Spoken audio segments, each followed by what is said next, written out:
Hello, lovelies. Okay, makeup counter, the scary place called the makeup counter. What do we do? How do we deal with them? And what has been your worst experience? This video has been a kind of an accumulation of my thoughts and also an article that I read on Beautylish, which is a wonderful resource, and they're so lovely to me. And they are linked directly into this description bar to that article, which is quite wonderful. So the question is, what has been your worst experience at a beauty counter? Just relay it to me, please, in comments, because it's always fun to talk about. And I will tell you mine now, and then I will go over some of the etiquette that can help you while at the beauty counter, because we are to blame a lot of the time too. I had a bad time at Tom Ford, not the one here, because I know the two people at Tom Ford here. I know one of them really well, and they're so lovely to me. And I know one of them personally, and she's just gorgeous inside and out.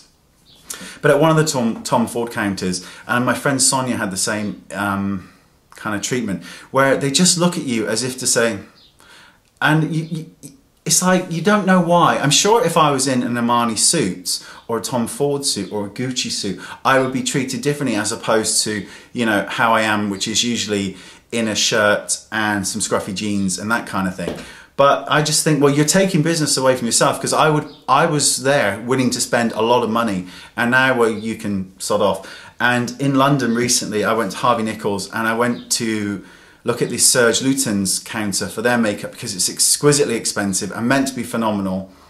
And I walked there, and it was the nastiest, tiniest little counter you've ever seen. You could barely see it. The makeup looked absolutely filthy, which immediately turned me off. And the girl behind the counter was so rude.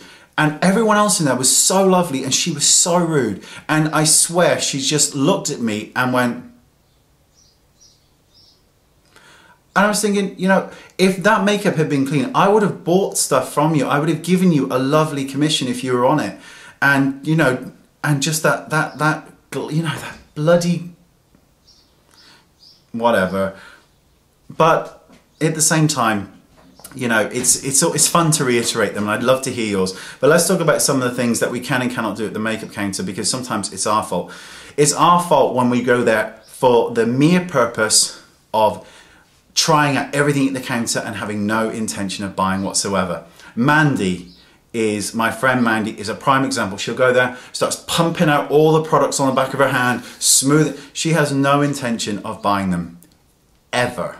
But she's still there pumping them, and it annoys me so much, and it annoys staff. Don't do that. If you don't have any intention of buying, don't be using all their products, because it's not nice.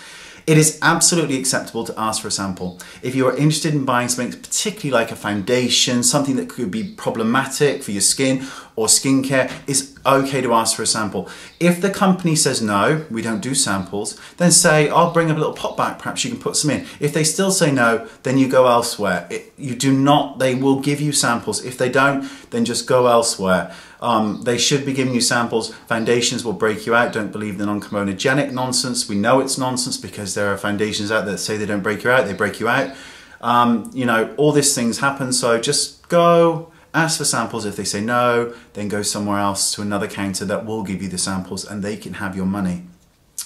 Another thing is, try and be nice to them, because I have made so many nice friends by being nice to the counter staff. I have a face that's like this, and I walk in and people think I'm angry or in a mood, which is, you know, the story of my life, when people think I'm pissed off with them and I'm not. Be nice to them, be friendly to them, ask them information. They are a wealth of knowledge, some of them. Some are there just as a job, that's okay. And some are there because they love what they do. Be nice, be nice to them. They will be nice to you, they will remember you, and they will treat you well. You know, I've only had a couple of bad experiences. I just don't go to those counters. I just walk past and sneer at them like they do me. I'm kidding, I don't. Another thing, when you're thinking about the makeup counter as well, is that here in the UK, we can't really return things like you can in the US. So this is where those samples again come in handy, because we're not able to return products the same way that they can in the US. You really do need to get these samples from people. Also try and understand that a lot of the makeup counter staff are really, really lovely, but oftentimes they've been standing on their feet for hours and hours and hours, and sometimes they are tired, sometimes they're cranky, sometimes they've had a bad day. That shouldn't affect us, but sometimes it does. We need to give them a break as well. There are lots of things, you know, that can happen at the makeup counter, but most of the time, for most of the people, they are all lovely. And all, you know, I met the most lovely girl at Chanel, of all places, in Boots. I met two of them actually. One worked on YSL and one worked on Chanel. We got talking. I started mentioning double base, about their dry skin. And they were so nice to me. They were absolutely lovely. I made a new friend on Chanel who was gorgeous, and the most beautiful one on YSL. Lovely people. Always get talking, but share your experiences with the makeup counter, and definitely click the link to the beautylish article on, of course, the makeup counter, because they are a wealth of knowledge and it's an interesting read. Absolutely. I look forward to seeing you all next time. Don't forget to rate, always lovely, and I will see you soon. Thank you. Bye bye.